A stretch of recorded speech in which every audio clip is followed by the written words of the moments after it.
Hello, hi guys! Magandang hapon sa inyo lahat.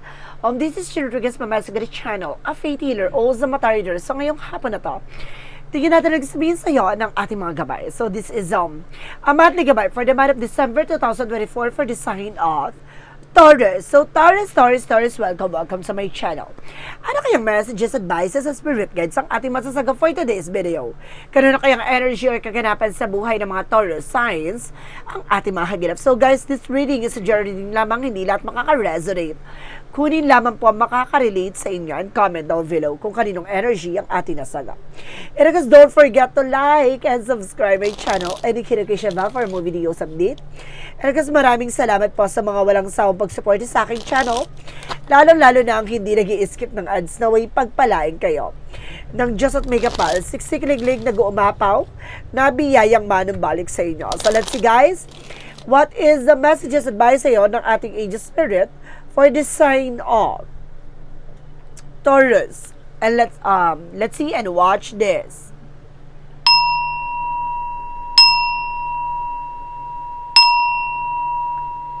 Angel spirit messages give me an information. Paano kayo gusto sabihin sa iyo ng ating mga baraha? So ito, natutunghayan na natin at bubulabugin natin yan. No? Ngayong December 2024 for the sign of Taurus. Angel spirit, please give me an information pa. There's a Ten of Swords, a sabotage, no? Mag-iingat ka, no? May sabotahe sa iyo or magkakaroon ng betrayal or something katapusan ng eksena. And this is the Five of Swords with the self-sabotage, not because of your action. Dahil sa kilos at galaw mo, dahil sa mga desisyon na pinanghawakan mo, no? Ikaw yung mismo naglayo sa eksena mo. There's a Ten of Swords with something sabotage, no? May sumabotahe sa iyo dito para magkaroon ng kumbaga parang walang balancing eksena pagdating sa finances. Nawala ng suporta, gano'n. Nawala ng eksena. And this is at the Queen of Wands, something confident. Nakasama ang loob mo, nakasama ang pakiramdam mo. And this is the Seven of Pentacles with a harvest time. So mag-harvest ka na at the end of the time, na may mga bagay na hinihintay mong maganap at hinihintay mong mangyari. No? Maaaring ito na, mangyayari na nga. And because this is something the Devil card. Now, there's something the devil dito na maaaring magkaroon talaga ng something, a negative outcome. No? Magkakaroon ng hindi magandang pangyayari sa eksena mo. Or there is something a black magic involved dito. No? Or something addiction or something a toxicities. So, let's see what is the devil, what is the Ten of Swords. The Ten of Swords represents the page of something intuitions. Hindi ka nakinig sa gut feeling mo. No? Hindi ka nakinig sa intuitions mo. No, maaaring kumbaga binibigyan ka ng babala ng ating inner voice. Na yun, kumbaga parang in-ignore mo. No, ngayon, kumbaga magkakaroon ka na ng hindi magandang eksena dito. And this is the higher friend. So this is something in lesson learned. Lesson learned. No, hindi ka natuto. No, kumbaga parang dito na ikaw yung gumawa sa sarili mong eksena, ikaw yung gumawa na para mapahamak ka or hindi, kumbaga mapunta ka sa sitwasyon mo, no? What is the Six of Pentacles in reverse? So this is the Eight of Swords, no? There's a lot of toxicities around you. There's a lot of negativities, no? Kaya ito yung nagbigay sa'yo ng parang bigla ang malas, no? Tuloy-tuloy na kamalasan ang nangyayari sa'yo. There's a Four of Swords, there's something intuition. Makinig ka sa gut feeling mo, no? There's a something fear. Nakaramdam ka ng takot at pangamba. Yun yung pangamba na takot na yun na kailangan mo nag-pay attention doon, no? Na dapat nila kasama ang loob mo na yung intuition and instinct na binigay sa'yo ay dapat mong pinakinggan. Let's see what is the Seven of Pentacles. Represent the Two of Wands by choices. Choice mo yan, no? Kaya ka nandiyan sa situation mo, choice mo yan.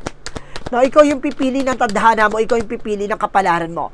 And there's the Lovers and the Ten of Pentacles, no? Magkakaroon ka ng long-term pagdating sa sa love life, but this is something the Devil card. No, parang pinaglaruan ka ng tadhana. Ngayon, parang nilaro ka ng eksena with the Devil card, no? May gumawa sa'yo ng eksena dito na with the Devil. There's a Six of Swords with the transition.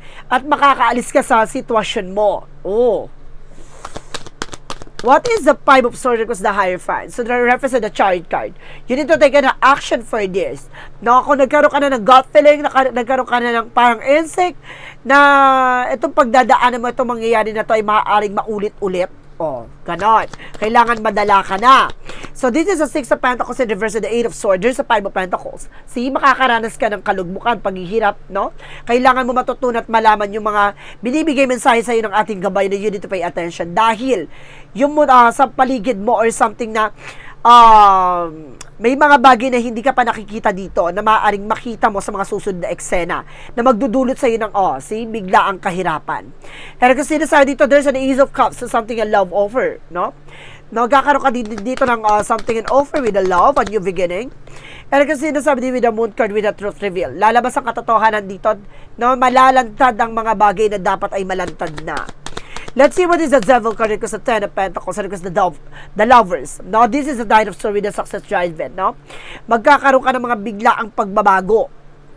No? Itong pagbabago na to ay maaaring magdulot sa iyo ng it's either pangmatagalan ng eksena, no? Or magdulot sa iyo ng panandalian ng eksena, parang gano'n. Let's see what is the outcome. And this is the seven of Wands, no? Protect your power, protect your energy. Kung hindi mo po protection yung sarili mo, hindi mo po protection ng eksena mo, no? Kumbaga, magkakaroon ng mga pagbabago sa buhay mo. There's a Page of Pentacles. Invest wisely. No? Choose your battle. So, pinapakita dito na itong gagawin mo ay magdadulot sa ng pangmatagalan. No? This is something manifestation. Now, the 3 of Wands, so waiting for a ship, no? Ito na yung resulta na hinihintay mo. Magaganap na, this is something 10 of Cups, no? It's either happiness, no? Happiness and of course, the family reunion, ganon. And because this is a talk of a partnership. There is a love involvement. So, let's see, additional messages tayo pagdating sa career and finances. Okay, pagdating sa finances mo, there's a King of Cups for devoted and supportive person na may taong sumusuport at gumagabay sa'yo dito. There's a 2 of Pentacles na maging balanse ka. Na pagdating sa finances, and this is the 9 of Pentacles with a blossoming, magiging malago ang iyong finances dito. No? Additional messages. Na pagdating sa finances, this is something Empress card, a revert or something renewal. Na magkakaroon ka ng renewal pagdating sa trabaho or something pagdating sa negosyo, maaaring magkaroon ka ng panibagong eksena, panibagong panimula, no? Additional messages tayo pagdating sa love life. There's a Wheel of Fortune, no? May nakatakdang maganap, may mga nakatakdang mangyari, and this is a Death card. Ito yung katapusan at bagong simula, ang malaking pagbabago na pagdating sa buhay pag-ibig mo. No? Nakatadhana na ang magaganap. Uy, ito na nga. One more card, please. And this is something, the Ace of Wands. No? Dahil sa mga biglaang plano at biglaang eksena mo, ito na magbabago na ang ikot ng kapalaran sa'yo. Additional messages na pagdating sa health. And this is the Sun card, no? With the fear positive outcome. Kumbaga lalabas na ang eksena pagdating sa health issues mo. And this is the 10 of Wands, something burden, no? Marami kang mga bagay na nararamdaman. Oh, this is the King of Pentacles, secure. Maging secure ka sa sarili mo dito, no? Sa lahat ng mga bagay na nangyari sa'yo, kumbaga magkakaroon ng magandang kalalabasan dito pagdating sa nararamdaman mo. And of course, the power of the deck within the Queen of Pentacles with something good sense pagdating sa entrepreneur, no?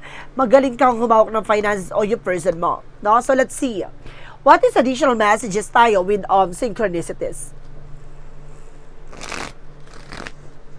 Ay, unang baraha pa lang, sabotage, no? My goodness.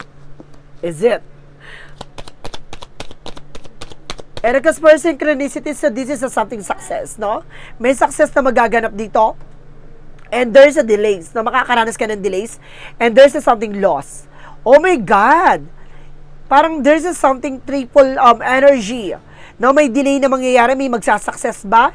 At may mga bagay na mawawala ba? See, losses, delays, and success. Na kung hindi ito madidelay, kung hindi ito magkakaroon ng mga pagbabago, no, maaaring mawala o maaaring magtagumpay. Ano kayang to? Tatlong energy ang pinapakita dito, guys.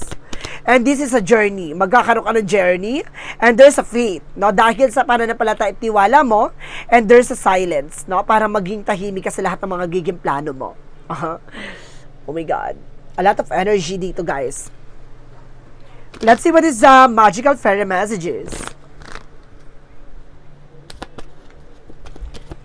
My goodness. And this is a get some exercise. So, kailangan mo na exercise dito. Na massage or something na magpa-araw, ganon. And there's a, goodbye to the old, hello to the new. Oh my God, may mga bagay na matatapos talaga. Oh my goodness. And this is an emotional healing. Magkakaroon ka rin ng emotional healing dito. And this is something as per what you want. No? Parang sinasabi dito, sabihin mo sa ating universe yung mga bagay na gusto mo at kailangan mo. Let's see what is the romance angel, surface and what. Pagdating sa mystic love, let's see. And this is something non-committal, independent. Kumbaga sinasabi dito, dapat alam mo sa sarili mo yung grounds mo. No, kaya mo dapat magdesisyon at kaya mo tumayo sa sarili mo mga paa. And this is something reconciliation and rebuilding. Meron ditong magkakabalikan. Meron ditong mabubuong eksena. And there is a changes and transition. Ito ang magpapabago at mag-iiba ng landas mo. Oh my goodness. Let's see what is a yin and yang oracle card. Let's see what is additional messages for yin and yang oracle card.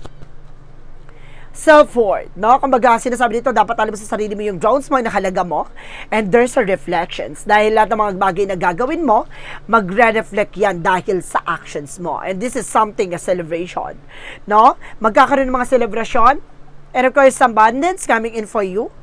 For Archangel Michael messages. Pero kasi sinasabi dito guys, this is something explore options, no? Kailangan alam mo sa sarili mo yung options mo or choices mo. Dahil may mga bagay dito na kailangan mong pag-isipang mabuti, no? At himay-himayin and use your imagination and use the answer. Gamitin mo na mas matalas na intuition to para makita mo ang magiging kasagutan sa lahat ng katanungan mo. For the chakra messages, and there is something miracle. Mayroong himala dito at may something hope and recovery. And there's a self-worth. No, mayroon talaga sinasabi na parang kumbaga tingnan mo yung grounds mo ngayon, no? Yung sitwasyon mo ngayon. And there's a despondence, no? Kumbaga, pinapakita dito na maaaring magkaroon ng pariwara o mababago ang landas mo talaga dito. Oh my God, parang gulong-gulo sa eksena. You're feeling exhausted, no? O mag-ingat-ingat sa decision. Let's see what is the Monthology. A prosperity lies ahead. No? Ang swerte talaga ay maaaring pumasok na sa eksena mo as he lacks in your side. Ibig sabihin, may mga synchronicities o signs na binababatid na kailangan mong makinig. No? Dahil ang ganda ng eksena mo, may swerte dito. And adjustments are required. So, kailangan mo mag-adjust. No? Kung hindi ka mag-a-adjust, nako. So, let's see what is the angel's answer. Represent what? And wait. Matuto kang maghintay. And in the near future, sa mga susunod na eksena. And don't stop. Huwag kang hihinto. No? Hanggat hindi mo nakukuha yung gusto mo. Let's see what is Archangel Raphael messages.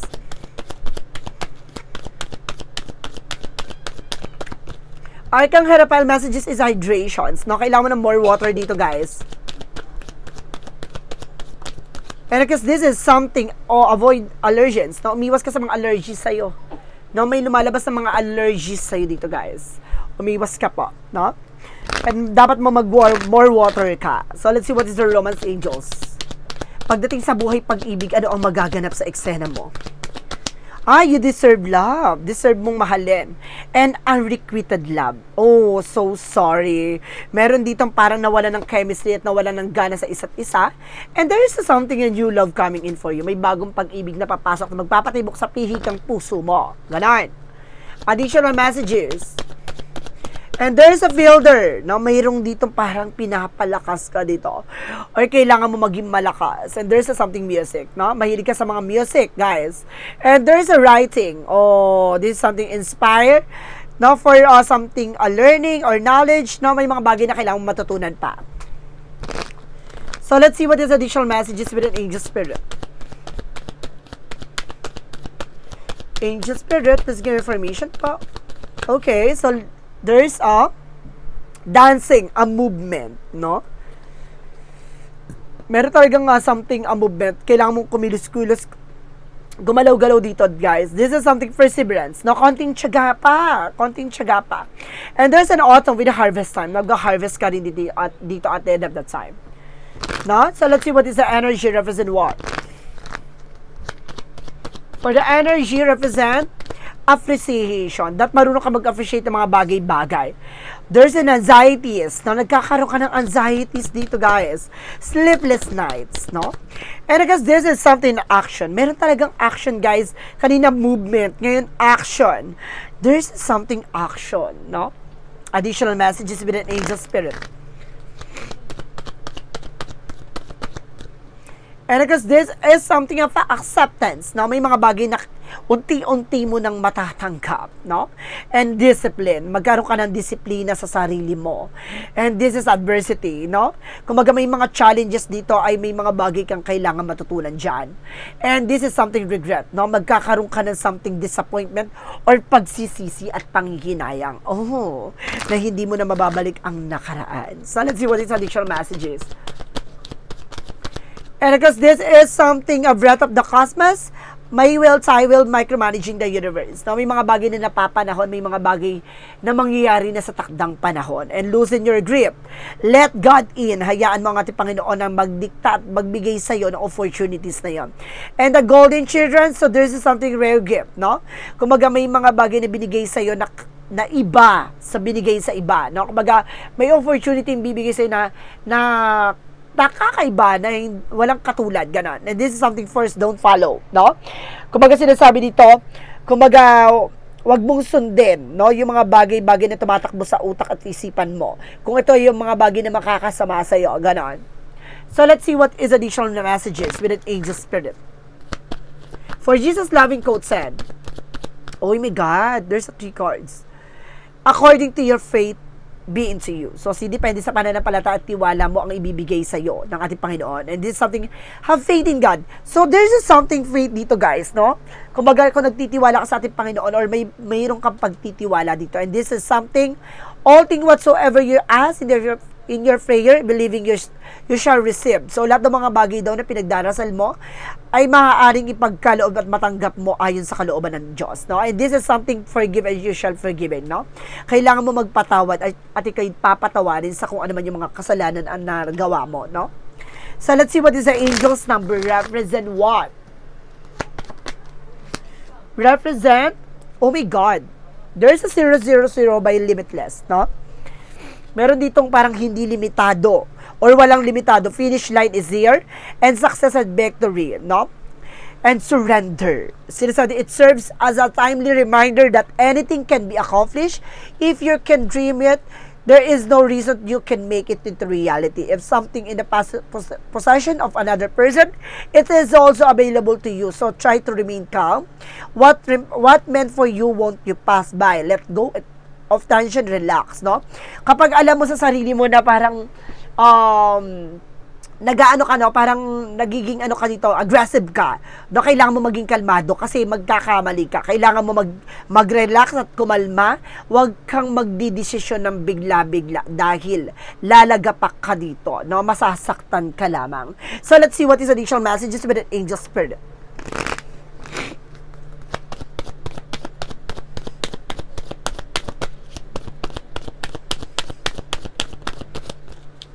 And because this is something truth, ang katotohanan. At sinasabi dito, guys, today I discover my greatest truth is within me, and it's a divine force that whispers for my inner self. I listen to the voice closely, putting aside my controlling mind. In this way, I find all the answer I am looking for. I am now in a harmony with myself. My life, of course, I am welcome that love of God, which is the truth, that will guide me towards my fullest, most shining radiance. So, see? Alam mo, nagtitiwala ka sa ating Panginoon na lahat ng mga bagay na binibigay sa iyo ay lahat ng mga bagay na ay katotohanan lamang. Na pinapakita sa pinababatid sa iyo ng ating angel spirit kung ano yung mga angels messages sa iyo na gustong iparating sa iyo, gustong malaman mo na kailangan mong matutunan at malaman yung buong katotohanan. And this is something of faith in my life. life, no? I have faith in my life, so ibig sabihin nagtitiwala ka sa buhay na ipinagkaloob sa iyo. Today, I give my life to myself to life. I live in that here and now without concern for tomorrow, because God is always near and will never let me fall. My faith surrounds me with a light, no matter circumstances. I let go, having faith that life will always provide what is most beneficial for my soul. Kumaga, binibigay mo na sa ating Panginoon, sinusurrender mo na lahat ng mga bagay dito sa nangyayari sa eksena mo, ay lahat ng yun ay bahagi ng ating Panginoon. At nagtitiwala ka na kung ano man yung mga bagay na mangyayari at lahat ng mga bagay na magaganap ay ayon sa kalooban niya. So guys, this is a monthly gabay for the month of December 2024 for the sign of Taurus. So Taurus, maraming salamat po for this wonderful reading. So once again, this reading is a general reading namang hindi lahat makaka-resonate, kundi lamang po makaka-relate sa inyo, and comment down below kung kaninong energy ang ating nasagot. And of course, don't forget to like and subscribe my channel and hit the notification bell for more videos update. And of course, maraming salamat po sa mga walang sawang pag-support sa aking channel, lalo-lalo na ang hindi nag-i-skip ng ads, na way pagpalain kayo ng Diyos at may kapal, siksik-liglig, nag-uumapaw na biyayang manubalik sa inyo. At maraming salamat po, and see you in the next video. Bye-bye and babush!